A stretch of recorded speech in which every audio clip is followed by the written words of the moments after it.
Boa noite a todos. Me chamo Luiz. Vou contar aqui para vocês uma história que aconteceu em Pernambuco, mais precisamente no Recife Antigo, lá pela década de 50. Eu ouvi essa história dos meus pais e dos meus tios. Bom, naquela época em Recife, tudo era muito simples, para não dizer atrasado. Um tempo em que os pais levavam seus filhos pequenos para a lida junto com eles, ou simplesmente deixavam a criançada solta nas ruas, brincando até a hora que quisessem. Era muito comum isso. Meu pai conta que na época dos fatos ele era um rapazinho. Tinha quase 18 anos. O policiamento ali também era quase inexistente. Como diz o ditado, era um guarda e um cabo. Então, se acontecesse algo mais grave, ficava praticamente impune. E foi nesse clima de impunidade e facilidade que coisas começaram a acontecer. E segundo meu pai, até hoje está encoberto. Não sabemos por quem. Ali no meio de tanta pobreza, haviam algumas poucas famílias ricas, maioria fazendeiros. E uma em específico, de sobrenome Amorim. Ninguém sabia ao certo o ramo em que eles atuavam, mas eram muito ricos. Família reservada. Quase ninguém os via, e quando viam, geralmente era à noite. Não cumprimentavam ninguém. Eram pessoas antissociais mesmo. Eles tinham uma grande propriedade ali nos arredores. Poucos trabalhadores para dar conta de tudo aquilo, o que deixava claro que não era fácil trabalhar para os Amorins. Tinha que ser de confiança. E nunca empregaram ninguém de Recife. Os trabalhadores eram de fora. Certa vez estabeleceu na cidade que os avós, os patriarcas da família Amorim, estavam muito doentes. Já tinha vindo médico de tudo que foi canto, e ninguém dava jeito. Nessa mesma época, meu pai foi convocado para o exército, e passou uns 3 meses depois, começou a desaparecer crianças por ali. Eram de 2 a 3 crianças por mês, sempre das famílias bem pobres. Naquela época, as pessoas falavam que estavam sequestrando as crianças para levar para São Paulo.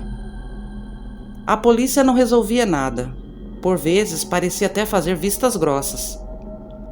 Meu pai, que já estava no exército, só vinha para casa aos finais de semana, e toda vez recebia notícia que mais uma criança havia desaparecido. Diante disso, muitos pais começaram a redobrar a atenção com seus filhos. Mas sempre tinha aqueles que pensavam: isso nunca vai acontecer comigo, e continuavam deixando seus filhos à solta nas ruas. Os vizinhos eram um deles.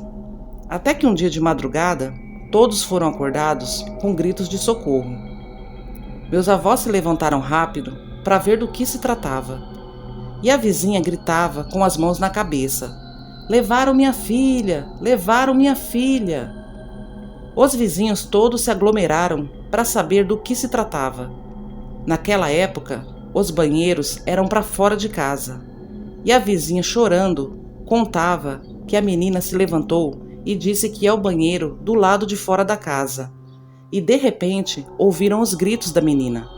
Correram rápido para fora e viram um carro preto parado em frente à casa deles, e um homem todo vestido de preto jogando a menina no banco de trás. O desespero foi total nessa hora. Os vizinhos se juntaram e saíram nas ruas atrás desse carro preto. Chamaram um policial para dar queixa e percorreram ali o que puderam, mas nem sinal da menina e nem desse carro preto. O dia amanheceu e voltaram todos para casa desanimados. E no fim de semana, meu pai veio novamente para casa e ficou sabendo do fato, e também comunicou seus pais que alguns homens do exército foram designados a dar buscas ali na região, pois já eram muitas crianças desaparecidas. Então, na segunda-feira, chegaram muitos soldados na cidade, e meu pai ia junto com eles. No primeiro dia, vasculharam uma grande parte da cidade e não encontraram nada. No segundo dia, a mesma coisa. Então chegou a ordem de seus superiores para fazerem buscas em todas as casas, sítios e fazendas. E assim foi feito. desde casa de pobre até mansão de rico, não escapava um. O problema se deu quando chegaram na propriedade dos Amorins. Ali encontraram resistência. Seus capangas fortemente armados não deixavam os soldados entrar. Iniciou-se ali um bate-boca fervoroso, até que um membro da família apareceu lá fora. Meu pai conta que era um homem de uns 40 anos, muito magro, alto, pálido, parecia ser muito doente. E ele permitiu a entrada dos soldados na propriedade, mas disse que no quarto dos seus avós ninguém entrava, pois eles já eram de idade e se assustavam fácil. Meu pai na hora suspeitou disso, mas concordou. Cada soldado foi para um lado, e sempre um capanga acompanhando eles. Meu pai ficou com a parte onde ficavam os celeiros e os galpões. E um capanga na cola dele parecia querer contar algo, mas ele se calava. Até que meu pai falou: "Cidadão, o senhor sabe de alguma coisa e quer me contar?" O homem recuou, mas um tempo depois começou a falar: "Seu soldado, eu tenho uma coisa para contar, mas eu tenho muito medo de ser morto." Então meu pai disse: "Fale, homem, não contarei a ninguém o que você me contar." E o homem começou a falar: "Eu sei quem está sequestrando essas crianças e o porquê. E isso só vai acabar quando eles morrerem." E meu pai perguntou: "Eles quem? Fale tudo de uma vez." Aí o homem, assustado, olhando para todos os lados, desembuchou a falar: "São os velhos, são eles que mandam sequestrar as crianças. Eles viram bicho toda noite e mandam os filhos pegar crianças e trazer aqui. Eles devoram as crianças. Eu mesmo já presenciei. Eu ainda estou aqui porque se eu sair, eles me matam, para eu não contar nada para ninguém. Mas é verdade o que estou falando. Os velhos são 2 lobisomens. Passam o dia trancado no quarto dormindo e à noite eles saem para cumprir a sina deles, de correr essas matas. E quando voltam, já encontram as crianças aqui e as devora." Meu pai não acreditou no que estava ouvindo, então pediu que o rapaz continuasse a guardar segredo e deixasse que ele ia resolver isso. À tarde meu pai comunicou 3 soldados, que eram seus amigos, sobre o fato e disse que à noite iam os 4 fazer tocaia. E assim fizeram, saíram sem ser percebidos e se esconderam por ali perto da propriedade. Certa hora da madrugada, ouviram gemidos de dor, uivos e passos de animais correndo, saindo pelos fundos da propriedade que dava acesso direto na mata. Então eles pularam o muro e se esconderam no celeiro. Ficaram ali de tocaia. Tempos depois, ouviram o portão principal abrir e um carro entrando.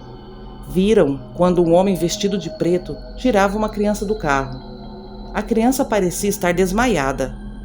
O homem levou a criança para um galpão e deixaram ela lá.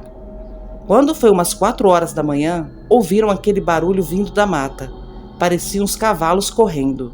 Os soldados viram quando 2 cães enormes passaram em frente ao celeiro e foram direto para o galpão. Um fedor de carniça horrível tomou conta do ar.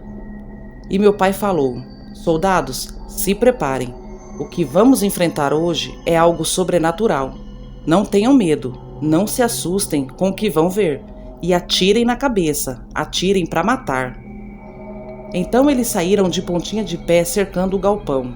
Quando entraram, todos ao mesmo tempo, com suas armas nas mãos, viram a criança deitada no chão e aqueles 2 bichos feios cheirando a criança.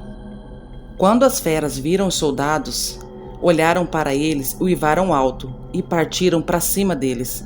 Nessa hora, os soldados sentaram o dedo. Foram muitos tiros. O casal de lobisomens gritavam e uivavam de dor. Um dos soldados gritou: "A família está fugindo! A família está fugindo!"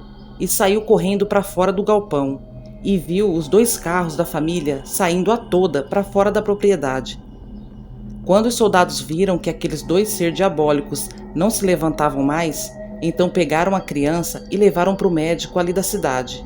E os outros 2 soldados, sendo um deles meu pai, ficou ali vigiando os corpos até o padre que havia sido chamado chegar.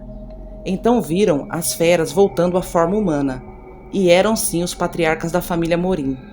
O padre chegou ali e fez uma reza e mandou tacar fogo nos corpos. E assim foi feito. No dia seguinte, a cidade toda já sabia o que havia acontecido e quem eram de verdade a família Amorim, uma família de lobisomens. Os filhos deram fuga, ninguém sabe para onde. Os sumiços ali na redondeza acabaram. E esse assunto foi enterrado pelas autoridades. Bom, essa é a história que me foi contada. Boa noite. Esse foi o relato de hoje. Se vocês gostaram, peço que vocês se inscrevam no canal, deixem seu like, compartilhem e até a próxima.